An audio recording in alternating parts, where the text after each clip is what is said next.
শিমুল ফুল। লেখনীতে জাকিয়া সুলতানা ঝুমুর। পর্ব সংখ্যা 15।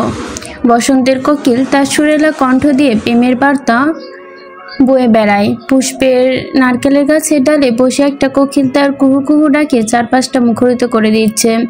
এই মধুর ডাক পুষ্পের আরো বিষিয়ে দেয়, অন্তরে কেরোসিন ঢেলে যেন আগুনের জ্বালন বাড়িয়ে দিচ্ছে। পুষ্প বাথরুমের ফ্লোরে বসে মুখে ওড়না চেপে ধরে আছে। এটা কি শুনলো তার শিমুলের মরার মতো অবস্থা? কিভাবে হলো? কোনোভাবে কি শিমুল সুইসাইড করতে চেয়েছিল? না, তার শিমুলটা তো অবুঝ না, তার শিমুল তো বুঝদার। আর এই দুনিয়ায় পুষ্পকে একা রেখে চলে যাবে কেন তার শিমুল? পুষ্প ফুপিয়ে কেঁদে কেঁদে উপলব্ধি করে শিমুলের কিছু হলে পুষ্প নিজেও মরে যাবে। পুষ্প পুরো খবর শোনেনি। রুকসানার শিমুলের কথা বলতে হয়তো আগ্রহ দেখায়নি, তাই ওই চাচি আর কিছু বলেনি। কিন্তু পুষ্প যে শুনতে চেয়েছিল, তার কলিজাটা কি হলো? শব্দ করা ছাড়া পুষ্প চিৎকার করে ওঠে। বুক আর গলা যেন ফেটে যাচ্ছে। দেওয়ালের কাছে আঘাত করে ফিসফিস করে বলল, আল্লাহ, শিমুলের যেন কিছু না হয়। শিমুলের কিছু হলে আমি মরে যাব। আমার শিমুল। পুষ্পের বুকে আগুন জ্বলছে।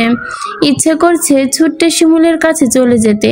মোবাইল করে যে খবর নেবে তার উপায় নেই। রুকসানা মোবাইল লুকিয়ে রাখে। পুষ্প নিজে নিজেই মাথা দুদিকে নাড়িয়ে বিড়বিড় করে বলে, আমি তোমাকে খুব ভালোবাসি। আমাকে ছেড়ে যেও না শিমুল। রুকসানা পুষ্পের রুমে আসে। পুষ্পকে না পেয়ে বাথরুমে নক করে। পুষ্প গলা স্বাভাবিক করে বলল, আসছি আম্মা। পুষ্প উঠে দাঁড়ায়। চোখ মোছার সাথে সাথেই চোখের থেকে আবারও পানি গড়িয়ে পড়ে। মনটা কোনো মতে বুঝতে পারছে না শিমুল ঠিক হয়ে আবার তার সামনে আসবে। উল্টাপাল্টা চিন্তায় দম আটকে আসছে তার। পুষ্পর ইচ্ছে করে সে নিজেও মরে যাক। শিমুলের কিছু হলে সে সইতে পারবে না। তার চেয়ে ভালো পুষ্পই আগে মরে যাক। এখন কি অবস্থা আছে কে জানে। পুষ্প ঠোঁট কামড়ে ধরে। কিছুক্ষণ পর জিভের নোনতা স্বাদ পায়। ঠোঁটে ঠোঁট চেপে ধরাতে ঠোঁট কেটে রক্ত ঝরছে। পুষ্পের কোনো হেলদোল নেই। হৃদয়ে রক্তক্ষরণের কাছে এটি তো সামান্য। সে চোখে মুখে পানি দিয়ে রুমে যায়। পৃথিবীর বুকে পুষ্পর এমন ভীষণ অসহায় লাগছে। প্রিয় মানুষকে হারানোর ভয়ে কাতর সে। শিমুল সোজা হয়ে শুয়ে সিলিং ফ্যানের দিকে তাকিয়ে আছে। চেহারা ফ্যাকাশে দেখাচ্ছে। রাবেয়া বেগম পাশে বসে গুনগুনিয়ে কাঁদছে। শিমুল মাথায় হাত কাত করে মায়ের মুখের দিকে তাকায়। রাবেয়াকে দেখে বলে, আব্বা, তোর কি বেশি কষ্ট হচ্ছে? শিমুল কিছু না বলে তাকিয়ে থাকে। কিভাবে বোঝাবে তার দেহের কষ্ট থেকে মনের কষ্ট যে বেশি গভীর? তারপরেও মায়ের মুখের দিকে তাকিয়ে আলতো করে হাসার চেষ্টা করলো। না মা, এখন ভালো আছি। রাবেয়া শিমুলের কথায় তার মাথায় হাত বুলিয়ে দেয়। তার স্বামীর ওপর খুব রাগ হয়। কি দরকার ছিল ওই রাজনীতি কাজে শিমুলকে জড়ানো? প্রতিটা মুহূর্তেই তার বুকটা ভয়ে হাহাকার করে। শিমুল চোখ বন্ধ করে শুয়ে থাকে। গত 4 দিন থেকে শিমুল ঠিকমতো খাওয়া ঘুম সব বাদ। শুধুমাত্র পুষ্পের সাথে যোগাযোগ করার চেষ্টা করেছে, কিন্তু কোনোভাবেই যোগাযোগ সম্ভব হয়নি। এত ভালোবাসে, এভাবে ভুলে যাবে কিভাবে? শিমুল পাগলের মতো হয়ে যায়, কিন্তু 1 মিনিটের জন্য পুষ্পের কথা ভুলতে পারে না। কথা বলার উপায় নেই। নির্বাচনের দিন শিমুল সবার সাথেই এসেছিল কেন্দ্রে, তবে মন ছিল উদাসীন। সারা গায়ে হাহাকার করে মাখিয়ে আছে কেন্দ্রের বাহিরে। যখন ফলাফল ঘোষণা হয় তখন তার আব্বা শওকত হাওলাদার চেয়ারম্যান নির্বাচিত হয়। সবাই যখন আনন্দ উচ্ছ্বাসে পড়ছিল, রড দিয়ে মাথায় আঘাত করা আর পেটে ছুরি ঢুকিয়ে দেওয়া হয়। শিমুল যে উদাসীন ছিল এটা বোধহয় তারা লক্ষ্য করেছিল। তাই তো বলিষ্ঠ দেহের অধিকারী শিমুলকে আঘাত করার সুযোগ পেয়ে যায়। তা না হলে শিমুল হুঙ্কারে এসব চেলাপেলা পালিয়ে দিশা হারায়। মুহূর্তে সব আনন্দ চিৎকারে পরিণত হয়। চেয়ারম্যানের ছেলেকে ছুটে নিয়ে আসা হয় হাসপাতালে। মাথায় আঘাতটা বেশি গভীর ছিল। কপালের বাঁ পাশে 5টা সেলাই দেওয়া হয়েছে। পেটের ভেতরটাও কেটেছে গভীরভাবেই। সেলাই পড়েছে তাতেও। কপালে আর পেটে থেকে প্রচুর রক্তক্ষরণ হয়েছে। সিটি স্ক্যান করে দেখা হয়েছে মাথার ভেতরে কোনো ক্ষতি হয়নি। কালকে সকালে ডিসচার্জ দেওয়া হবে। সবাই একে একে দেখা করে যাচ্ছিল। এত এত কষ্টের মাঝে পুষ্পের জন্য শিমুলের মন ব্যাকুল হলো। এসব ব্যথা অতিক্রম করে বুকটা পুষ্প পুষ্প করে কেঁদে ওঠে। মনে হলো, আমার এত কষ্ট হচ্ছে জান, তুই একবারও খবর নিলি না। অথচ পুষ্প সারা রাত ঘুমাতে পারল না। কারো কাছে কোনো খবর পাওয়ার উপায় নেই, শিলার সাথে যোগাযোগের কোনো ব্যবস্থা নেই। অসহায় হয়ে পড়েছে সে। সেদিন দেখে ফেলার পর থেকে রুকসানা এই বাহিরের দিকে দরজা তালা লাগিয়ে রাখে। তার শিমুল ঠিক আছে কিনা এটা জানতেও পারে না সে। পাগলের মতো ফ্লোরে গড়াগড়ি খেয়ে কাঁদে, মাথার চুল টেনে ধরে রাখে। সকালে মিজান শেখ নামাজ পড়তে যায়, রুকসানা তখন ঘুমিয়ে কাঁদা। পুষ্প আর কোনো উপায় না দেখে সাহস নিয়ে একচুটে শিলাদের বাড়ির পথ ধরে। শিলা তখন ঘুমাচ্ছে। ঘুম থেকে ডেকে তুলে এত সকালে পুষ্পকে দেখে শিলা বুঝতে পারে আমি কালকেই যেতে চেয়েছিলাম। শিলার কাছে এসে পুষ্প শব্দ করে কেঁদে দেয়। পুষ্প, শিমুল ভাই কি হয়েছে? শিলা হাত ধরে পুষ্পকে বসাতে চায়। পুষ্প মাথা নেড়ে বলল, বসবো না, লুকিয়ে আসছি। শিমুল ভাইয়ের কি হয়েছে বল। ভালো আছে তো? পুষ্প বলতে বলতে শিলার হাত ধরে কাঁদে। শিলা তার হাতের মুঠোয় পুষ্পের হাত কম্পন্টর রেখে, এই মেয়েটাই আগে শিমুলকে জমের মতো ভয় পেত, খুব অপছন্দ করত, আর এখন শিমুলের জন্য কত পাগল, কত কষ্ট সহ্য করছে। এটাই বুঝি ভালোবাসা? ভালোবাসা মানুষকে পাগল বানিয়ে ছাড়ে। ভোটার কেন্দ্র শত্রুরা আঘাত করেছে। পুষ্পের মুখে গেলে যায় একরাশ ভয়। বেশি? হ্যাঁ। ভাইয়া বলল মাথায় 5টা সেলাই লেগেছে, কবে বাড়ি আনবে? আজই আনার কথা। পুষ্প অনুনয় করে বলল, আমাকে একবার দেখা করার ব্যবস্থা করে দে প্লিজ। বেচারা অসুস্থ, কিভাবে দেখবি? আর পাগলের মতো ঘুরছে, তোর সাথে দেখা করার ইচ্ছে, কিন্তু তুই করিসনি, প্লিজ। আচ্ছা, ভাইকে বলে দেখি যদি পারে। যদি দেখা করে তাহলে আমি তোদের বাড়ি যাব, আর দেখা না করলে যাব না। আচ্ছা। পুষ্প আর দেরি করে না। শিমুল সুইসাইড করেনি শুনে মনটা শান্ত হয়। পুষ্প ও শিমুল বেঁচে আছে। পুষ্প আল্লাহর কাছে শুকরিয়া আদায় করে, জলদি বাড়ি যায়। ফজরের নামাজ পড়ে শিমুলের অসুস্থতার 2 রাকাত নামাজ আদায় করে সে, নফল নামাজ। সারাটাক্ষণ জানালার ধারে বসে থাকে, কিন্তু শিলা আসে না। তাহলে কি শিমুল দেখা করবে না? পুষ্পের কষ্ট কেউ বুঝলো না। কিছুক্ষণ পরে শিলা আসে, জানালা দিয়ে চুপি চুপি বলে যায় দুপুর 3টায় শিমুল তাদের বাড়িতে আসবে। শিমুল তার রুমে বিছানায় শুয়ে আছে। 10টার দিকে তারা বাড়িতে এসেছে। শিমুলের মাথায় চিনচিন করে ব্যথা করছে, যার কারণে দাঁড়িয়ে বা বসে থাকতে কষ্ট হচ্ছে। এই এত কষ্টের মাঝে সুখের খবর হলো পুষ্প দেখা করবে। তার পাখি নাকি পাগলের মতো কেঁদেছে। পুষ্প তার দুঃখে কেঁদেছে, এটা শুনে শিমুলের অন্যরকম সুখ অনুভূত হলো। তার খুব অসুস্থ লাগছে, কিন্তু তার ফুলের ডাকে সে সাড়া দিতেই হবে, না হলে শান্তি পাবে না। দুপুরে বাড়ি থেকে এক প্রকার লুকিয়েই বের হতে হলো। তিয়াস বাইক চালাচ্ছে আর শিমুল পিছনে বসে আছে। পুষ্প দুপুরের ভাত খেয়ে চুপচাপ ঘুমানোর ভান ধরে বিছানায় শুয়ে আছে। রুকসানা এসে পুষ্পকে ঘুমিয়ে থাকতে দেখে নিজে চলে গেছে একটু শুতে। কিছুক্ষণ পরে পুষ্প আস্তে করে উঠে বসে, চুপি চুপি পা টিপে বাড়ি থেকে বের হয়। এই প্রেম তাকে কত সাহসী করেছে। শিমুলের কাছ থেকে দেখার আদম্য ইচ্ছা মাথা খেয়ে ফেলে দিচ্ছে। পুষ্প যত শিলাদের বাড়ির দিকে পৌঁছায় তখন শিমুল আসেনি। পুষ্প চুপচাপ শিলার রুমে বসে আছে। মিনিট 5-এর মধ্যে বাইকের শব্দ শোনা যায়। পুষ্পের বুকটা কেঁপে ওঠে, জানালা দিয়ে তাকায়। জানান দেয় সুখ পাখির আগমনের বার্তা। শিমুল তিয়াসের রুমে বসে। তিয়াস আর শিলার রুম পাশাপাশি। তিয়াস শিলার দরজা খুলে ওই রুমে যায়, আর পুষ্প এই রুমে আসে। শিমুল পুষ্পকে দেখে ওঠে, দাঁড়ায়। হঠাৎ করে বুঝতে পারে পুষ্পকে দেখে তার মনটা সুস্থ হয়ে গেছে। এই মেয়ের সাথে দেখা করার জন্যই তো কত পাগলামি। পুষ্প দাঁড়িয়ে শিমুলকে দেখে, মাথার ব্যান্ডেজ করায়। শিমুল তার দিকে তাকিয়ে আছে। পুষ্পের বুকটা ভরে যায়। কালকের ওই খবরটা শুনে মনটা কত কি ভেবেছিল। এখন শিমুল তার সামনে দাঁড়িয়ে। পুষ্পর চোখ দিয়ে পানি গড়িয়ে পড়ে। তারপর ছুটে গিয়ে শিমুলকে জড়িয়ে ধরে। আহা, এই বুক এত শান্তি কেন? দুনিয়ার সব শান্তি যেন শিমুলের বুকে জড়ো হয়। পুষ্প কেঁদে কেঁদে বলে, আমি খুব ভয় পেয়ে গিয়েছিলাম। শিমুল 2 হাত দিয়ে শক্ত করে পুষ্পকে নিজের বুকে মিশে নিতে চায়। তার গলা স্বর কেঁপে যাচ্ছে। কেন? পুষ্প শিমুলের বুকে নাক ঘষে বলল, যদি হারিয়ে ফেলতাম। শিমুল অভিমানী গলায় বলে, মরে গেলেও ভালো হতো। সেদিন না বললি মরে যেতে? সেটা তো মন থেকে না। কই থেকে? পুষ্প কিছু বলে না। শিমুল চোখের দিকে তাকিয়ে থেকে বলে, আমি ভেবেছিলাম আপনি কি না কি করে ফেলেছেন। শিমুল পুষ্পের মুখটা ওপরে তুলে বলে, সুইসাইড? পুষ্প কিছু না বলে তাকিয়ে থাকে। শিমুল পুষ্পের দিকে তাকিয়ে বলে, আমার ফুলকে রেখে সুইসাইড করব কেন? সুইসাইড কোনো সমাধান না। তাছাড়া আমার ভালোবাসা, আমার বিশ্বাস আছে। মাথায় আর কোনো কথা মাথায় আর কোথায় কেটেছে? শিমুল টি শার্টটা উঁচিয়ে পেটের ক্ষত দেখায়, তা দেখে পুষ্প আবারও কাঁদে। শিমুল তার মাথার ব্যান্ডেজটা রেখে বলল, বেশি ব্যথা করছে জান? শিমুল পুষ্পের কপালে চুমু খায়। সত্যি করে বলি, এতক্ষণ চিনচিন করে ব্যথা করছিল, এখন আমার ফুলটাকে কাছে এসে সব ব্যথা আমার উধাও হয়ে গেছে। পুষ্পের চোখ দিয়ে পানি পড়ছে। এই ছেলে এত ভালো কেন? পাগলের মতো কেন ভালোবাসতে হবে? শিমুল ভালোবাসে যে হারিয়ে যেতে হয়, এটা কি শিমুল জানে না? আপনার কি কিছু হলে আমি মরে যেতাম, কিছু হয়নি। পুষ্প ঠোঁট ফুলিয়ে তাকিয়ে থাকে। শিমুল আলতো হেসে ঠোঁট টেনে দেয়। শিমুল ভাই, আমরা বোধহয় আর এগিয়ে না গেলেই ভালো। শিমুল পুষ্পকে ছেড়ে দাঁড়ায়। আবার এক কথা, কেউ মেনে নেবে না। শিমুলের মাথা প্রচণ্ড ব্যথা করছে, দাঁড়িয়ে থাকা কষ্টকর। সে পুষ্পের হাত ধরে বলল, হাত ছাড়ার জন্য তো হাত ধরিনি জান। হাত যেহেতু ধরেছি, শক্ত করে ধরে রাখবো, যেন আশেপাশের সব বাধা আমাদের হাতের বাঁধন ছাড়াতে না পারে। আমরা সবাইকে আমাদের ভালোবাসার জোরে মানিয়ে নিব। তুই ছেড়ে যাওয়ার কথা বলিস না, তাহলে আমি সত্যিই মরে যাব।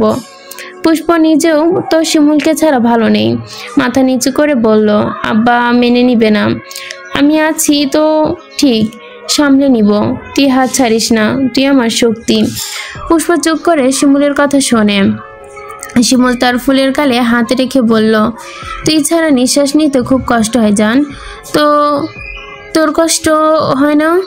পুষ্প সত্যি স্বীকার করে, মাথা দুলিয়ে বলে, খুব কষ্ট হয়। দম আটকে আসে। শিমুল হাতে মুখ দিয়ে বলে, ভালোবাসি রে আমার বোকা ফুলটানি।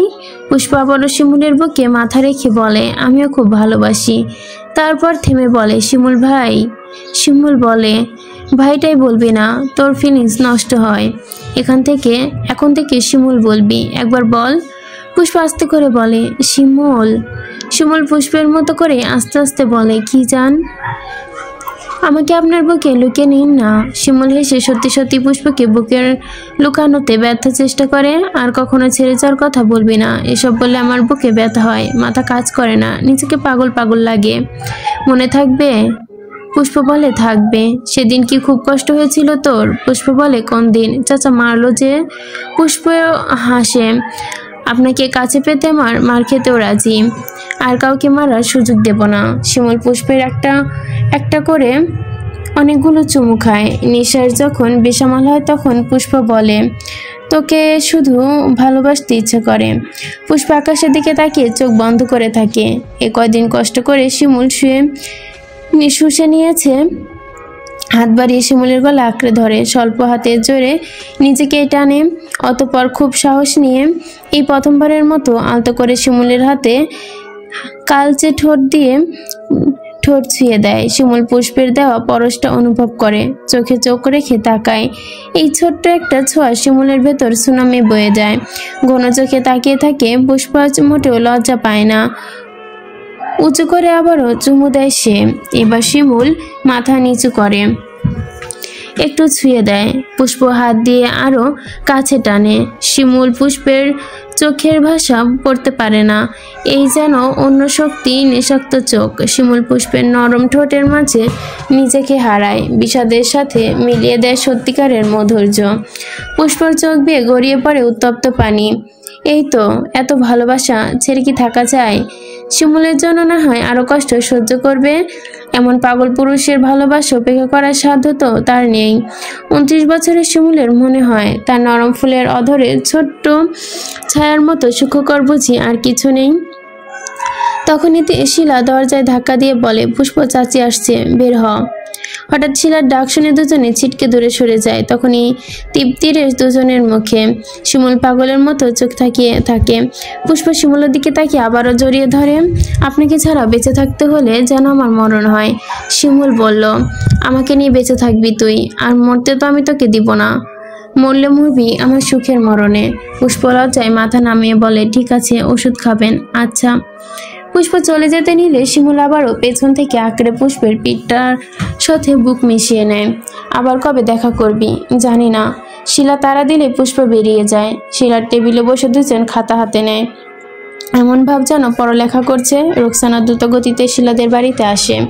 ঘুম ভেঙে পুষ্পকে না পেয়ে কলিজা মুচড়ে ওঠে তারপরে ছুটছে শিলাদের বাড়ি। শিলাদের টেবিলে দুজন বসে আছে। পুষ্প, রুকসানা শিলাদের উঠানে শিমুলের বাইক দেখে বুঝে গেছে যা বুঝার। পুষ্পকে বলল, কখন এসেছিলি? পুষ্পর বুকটা কাঁপে। 5 মিনিট হবে আম্মা। রুকসানা তীক্ষ্ণ চোখে পুষ্পর দিকে তাকিয়ে থাকে। পুষ্প মায়ের চোখে রাগের ঝলক দেখে শুকনো ঢোক গিলে নিল। কেন এসেছিলি? পুষ্প মিথ্যা কথা গুছিয়ে বলল, কদিন কলেজে যাচ্ছি না তো, তাই পড়া নিতে এসেছিলাম। রুকসানার ভেতরটা রাগে ফেটে যায়। ইচ্ছে করছে পুষ্পের চামড়া তুলে রোদে শুকিয়ে নিতে। কি সুন্দর সাজিয়ে গুজিয়ে মিথ্যা কথা বলছে এই মেয়ে। রুকসানা কি এত বোকা নাকি? দাঁতে দাঁত চেপে বলল, বলে আসলি না? তুমি ঘুমিয়েছিলে আম্মা। শিলার আম্মা এসে পাশে দাঁড়িয়েছে। রুকসানা পরের বাড়িতে নিজের কথা বাড়াতে চাইল না। পুষ্পের দিকে ইশারা করে বলল, বাড়ি চল। পুষ্প শিলার মুখের দিকে তাকিয়ে মাথা নাড়িয়ে মার পিছু পিছু বাহির হয়। শিমুল পাশের রুম থেকে মা মেয়ের কথা সব শুনে। পুষ্পের ভয় জড়ানো কণ্ঠ শুনে বলে, আর কয়েকটা দিন তোকে আর ভয় পেতে হবে না পুষ্প। আব্বাকে খুবই শীঘ্রই পাঠাচ্ছি। রুকসানা বাড়িতে গিয়ে পুষ্পকে ধরে, তুই আমাকে জন্ম দিয়েছিস না আমি তোকে জন্ম দিয়েছি? পুষ্প মায়ের চোখের বর্ণ দেখে ভয় পায়। তার মা যে আসল ব্যাপারটা ধরে ফেলেছে এটা বেশ বুঝতে পারছে সে। চুপ করে মাথা নত করে দাঁড়িয়ে আছে। পুষ্প চুপ থাকা যেন আগুনের মতো লাগলো তার। আগুনে ঘি ঢালে ঠিক যেমনটা হয় তেমন। নিজেকে খুব চালাক ভাবিস? তুই গাছের পাতায় পাতায় চললে আমি চলি শিরায় শিরায়। পুষ্প একদম নিচুপ। তার আম্মা এত চালাক কিভাবে বুঝে গেল? লজ্জা করে না তোর? পুষ্প মাথা নিচু করে নিচের দিকে তাকিয়ে রয়েছে। তুই না তোর আব্বাকে কথা দিয়েছিলি, তাহলে আবার শিমুলের সাথে দেখা করতে গেছিস কেন? পুষ্প বলল, আমি শিলার কাছে গিয়েছিলাম আম্মা। রুকসানা জোর দিয়ে বলল, এখানে শিমুল ছিল। পুষ্প প্রেমে পড়ে খুব ভালো মিথ্যা বলা শিখে গেছে। না, ঘাবড়ে বলল, না কেউ ছিল না। রুকসানা চিবিয়ে চিবিয়ে বলল, আমি অন্ধ না, আমার চোখ আছে। পুষ্প আবার বলে, সত্যি আম্মা, শিলার কাছে গিয়েছিলাম। এত মিথ্যা বলতে পারিস? এই তো লজ্জা নেই? পুষ্প কি বলবে, মাথা এদিক ওদিক ঘুরিয়ে তাকায়। রুকসানা পুষ্পের এই নির্লিপ্ততা দেখে বলে, চেয়ারম্যানের ছেলের কাছে যাস তাই না? কিভাবে ভাবলি শিমুল তোর মতো মেয়েকে বিয়ে করবে? শরীর দেখে পাগল হয়েছে বুঝেছি। শরীর পাওয়ার জন্য এসব ভাওতাবাজি, অভিনয় করে মন গলায়, তারপর চাহিদা মিটে গেলে ছুঁড়ে ফেলে দিবে। একবারও ভাববে না তোকে চিনবেও না, তখন কি করবি তুই? শিমুলের নামে এমন নোংরা কথা শুনে পুষ্প সহ্য হলো না। সামনে দাঁড়ানো মহিলাটাকে শক্ত মনে হলো। তেরা গলায় বলল, শিমুল এমন না। শিমুল কেমন? পুষ্প কথা বলে না। রুকসানা বলে, এত বড় হয়ে গেছিস যে পুরুষের সান্নিধ্য লাগবে তাই না? নিজেই পুরুষ খুঁজে নিয়েছিস। কি নিজের মায়ের মুখে এমন কথা শুনে পুষ্পের খুব লজ্জা লাগে। কিছু বলার ভাষা খুঁজে পায় না। তোর বিয়ের ব্যবস্থা করছি। পুষ্প হঠাৎ করেই ফুঁসে ওঠে বলল, শিমুল ছাড়া কাউকে বিয়ে করব না। রুকসানা পুষ্পের চুল ধরে বলে, বিয়ে করে ভালোই করবি। পুষ্প সমান্তরে তর্ক করে, করব না বিয়ে। কি করবা? যা করা দরকার। আমাকে জোর করে বিয়ে দিতে চাইলে আমি বিষ খেয়ে মরে যাব, তাও শিমুলকে ছাড়া কাউকে বিয়ে করব না। রুকসানার রাগ আকাশ ছুঁয়ে গেল। নিজের মেয়ের এই অধপতন সহ্য হচ্ছে না তার একদমই। ইচ্ছে করে মেয়ের মাটি চাপা দিয়ে দিতে। পুষ্পের চুলের মুঠি ধরে সজোরে দেওয়ালের সাথে আঘাত করে। পুষ্প চিৎকার করে ওঠে। রুকসানা থামে না। তারপর 3টে আঘাত করে পুষ্পকে ছাড়ে। পুষ্প দেওয়ালে ঘেঁষে ফ্লোরে বসে পড়ে। তার দিকে তাকিয়ে কপাল চেপে ধরে। পুষ্পের কপাল কেটে রক্ত বেয়ে পড়ছে। পুষ্প শক্ত করে কেঁদে দেয়। রুকসানা তখন বিছানায় পড়ে কাঁদছে। সব অভিযোগ পুষ্পের প্রতি। উনার আহাজারি ঘর নীরব হয়ে যায়। পুষ্প ব্যথায় কাঁদতে ভুলে যায়। কপাল বেয়ে রক্ত পড়ে, অথচ পুষ্প মায়ের আহাজারি দেখছে। তার হঠাৎ করে মনে হলো, এই দুনিয়া বড়ই কঠিন, মরে গেলে বুঝি শান্তি। শিমুল রাতে ঘুমাতে পারে না। সারা শরীর কেমন জানি জ্বালা পোড়া করছে। পুষ্পকে মনে পড়ে বুকের ব্যথাটা অসহায়ভাবে চলছে। বারবার মনে হয় পুষ্প ভালো আছে তো। পুষ্প তো তাকে কত বেশি ভালোবাসে তা শিমুল বুঝে গেছে। আজকে পুষ্প নিজে থেকে শিমুলকে ছুঁয়ে দিয়েছে। যতবার শিমুলকে আঁকড়ে ধরেছিল তখনই শিমুলকে ইচ্ছে করেছিল ঠিক বুকে ঢুকিয়ে নিতে। মেয়েটা তার জন্য এত কষ্ট সহ্য করছে। এই বদলে যদি আল্লাহর নামে কবুল করতে না পারে তাহলে হবে না। পুষ্পকে ভালোবাসার পূর্ণতা দিতে হবে, চোখের পানি দাম দিতে হবে। তা না হলে যে শিমুলের প্রেমিক হিসেবে ব্যর্থ। শিমুল সকালে নাস্তা করতে টেবিলের উদ্দেশ্যে যায়। উদ্দেশ্য পুষ্পের ব্যাপারে কথা বলা। শিমুলকে দেখে মজিব হাওলাদার বলে, দাদা, একটা মেয়ে দেখছি তোর জন্য। দাদার মুখে এমন কথা শুনে শিমুল চমকে যায়, মাথা ঘুরিয়ে তার আব্বার দিকে তাকায়। শাওন হাওলাদার নির্লিপ্তভাবে নাস্তা করেছে, তার মনে পুষ্পের কথা তার দাদাকে বলেনি। সে তার আব্বাকে বলল, আব্বা, আপনাকে কিছু বলেছিলাম। শাওন হাওলাদার শিমুলের দিকে তাকিয়ে বলল, তোমার মুখে সব কথা আর যেন না শুনি। শিমুলের মুখে খাবার গিলতে গিয়ে যেন আটকে গেল। চোখের আকৃতি ইতিমধ্যে বড় আকার ধারণ করেছে। তার আব্বার দিকে তাকিয়ে বলল, কিন্তু আব্বা। শওকত হাওলাদার চায়ের কাপে চুমুক দিয়ে শিমুলের দিকে তাকিয়ে বলল, যা বলেছ সব ভুলে যাও। শিমুল অবিশ্বাস্য চোখে তাকিয়ে আছে। তার আব্বার কথা যেন বিশ্বাস হচ্ছে না তার। উনি ওনার মুখের দিকে তাকিয়ে উল্টো করে মজিদ হাওলাদারকে বলে, শিমুল কিসের কথা বলছে শওকত? শওকত হাওলাদার বলে, আপনার নাতির মনে রং লাগছে আব্বা। যে সেই রং না, হোটেলের মালিক মিজানের মেয়ের বিয়ে করার রং। মজিব ভুরু কুচকে শিমুলের দিকে তাকায়, তারপর বিস্ময় নিয়ে তার আব্বার একটা কথাগুলো হজম করে। মিজান চাচার গরিব বা মধ্যবিত্ত ফ্যামিলি, গরিব না মধ্যবিত্ত ফ্যামিলি। আমার অবস্থা বা অবজ্ঞা করে কথা বলতে হবে কেন? শাওন টেবিল ছেড়ে উঠে দাঁড়ায়, সাথে সাথে শিমুলে উঠে দাঁড়ায়। তার কণ্ঠে না চাইতেই তেজ ওঠে। আপনি চাইলে আমার ইচ্ছার গুরুত্ব দিবেন, অজায়গায় কুজায়গায় পছন্দ করলে কি গুরুত্ব দিতে হবে? আমাদের বংশের একটা নাম আছে না, নাম অনুযায়ী জায়গায় যাইতে হয়।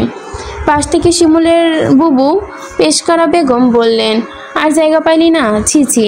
মজিব হাওলাদার বললেন, ঢাকা যা, ঘোরাঘুরি করে আয়, এসব থেকে মন উড়ে যাবে। সবার কথাগুলো শিমুলের কাছে বিষের মতো লাগলো। এমনিতেই পুষ্প খারাপ অবস্থায় আছে, এখন সবার কথাগুলো মাথায় লাগছে। গলার স্বর নমনীয় করার চেষ্টা করে সে আবার বলে, আব্বাকে, আমি পুষ্পকে বিয়ে করব, আপনি প্রস্তাব নিয়ে যান। শওকত হাওলাদার শান্ত গলায় বলল, এসব আশা ছেড়ে দাও, এই মেয়েকে নিয়ে আর একটা কথাও বলবে না। শিমুল কিছু বলার আগেই তিনি চলে যায়। মজিব হাওলাদার বললেন, তোর জন্য চাঁদের মতো মাইয়া পাইছি, বিয়া কইরা নে। সুন্দরী বউ ঘরে থাকলে কারো কথাই মনে পড়ব না। শিমুল বুঝতে পারে ঘরের মানুষ যে তার পছন্দে খুশি না। দাদার কথা শুনে তেতে ওঠে সে। তোমার এত পছন্দ হলে তুমি গিয়ে বিয়ে করে নাও। শিমুল তার রুমে চলে যায়। নিজের অসহায় লাগছে, সমাজ, বংশ, অহংকার এসব বেতুকে ভালোবাসা হারাতে পারে না। যে কোনোভাবেই হোক পুষ্পকে তার করে নিতে হবে। একসময় পেশকারাম আসে, শিমুলকে বলে, ভাই সত্যি করে কত, মিজানের বাড়িতে গিয়ে তুই কিছু খাইছিলি? শিমুল অবাক হয়ে বলল, কি খেতে যাব? আবার মনে হয় তোরে খাবারের সাথে কিছু খাওয়াইয়া তাবিজ করছে, তা না হইলে হাওলাদার বাড়ির পোলা ওই বাড়িতে যাইব কেন?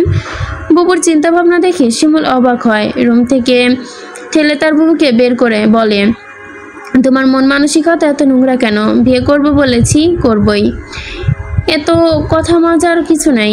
যাও, এলাকার ডাক্তার ডেকে আনা হয় শিমুলের সেলাই ড্রেসিং করানোর জন্য। উনি এসে কাজের ফাঁকে ফাঁকে অনেক কথা বলে। এক পর্যায়ে বলে, কালকে মিজান কাকার মেয়ের মাথাটাও সেলাই করে দিয়েছিল, আমার কাছেই নিয়ে এসেছিল সেলাই করার জন্য। বাবা কি শক্ত মেয়ে, সেলাই করলাম একটু পর্যন্ত করলো না, চুপ করে বসেছিল। শিমুল চমকে উঠে বলে, কিভাবে কেটেছে?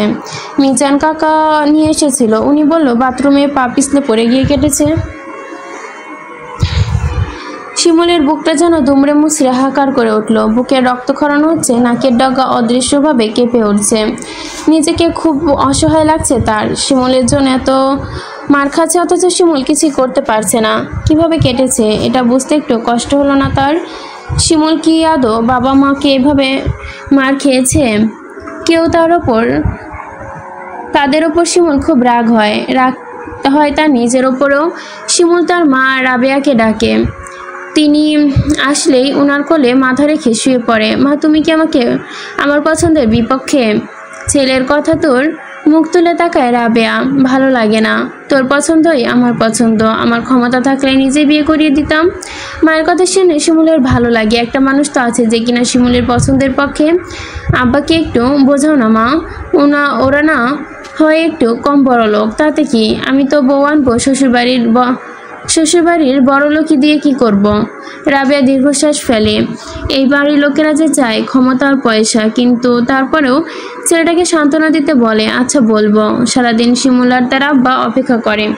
চেয়ারম্যান হয়েছে বিধায় এমপি সাহেবের সাথে দেখা করতে গিয়েছে। গভীর রাতে বাড়ি আসে। খাওয়া দাওয়ার পরে শিমুল ওনার রুমে যায়। রাবেয়া বিছানা ঠিক করছিল। শওকত হাওলাদার টিভি ছেড়ে খবর দেখছিলেন। শিমুল পাশে দাঁড়িয়ে বলে, আব্বা। শওকত হাওলাদার টিভির দিকে তাকিয়ে বলে, তুমি কি আমার আগে কথাগুলো বলতে এসেছো শিমুল?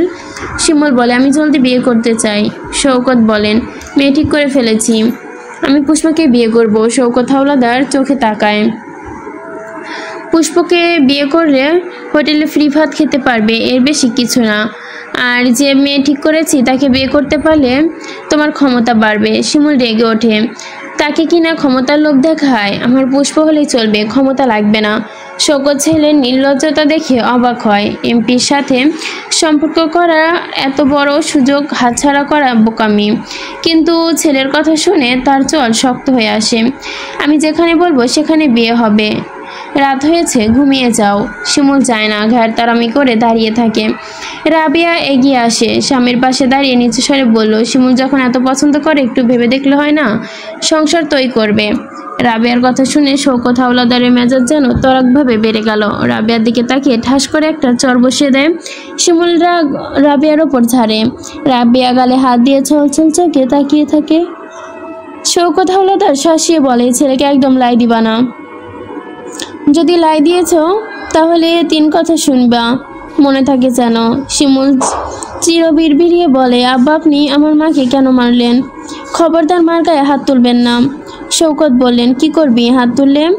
তোর রুমে যা, আর ছোট লোকের ভূত মাথা থেকে নামা। রাবেয়ার ছেলের রাগী চেহারার দিকে তাকিয়ে ঠেলে শিমুলকে বের করে দেয়। শিমুল রুমে এসে বসে। রাগে তার হাত পা কাঁপছে। কাঁপা কাঁপা হাতে সিগারেট ধরায়। সারা রাত ঘুমাতে পারে না।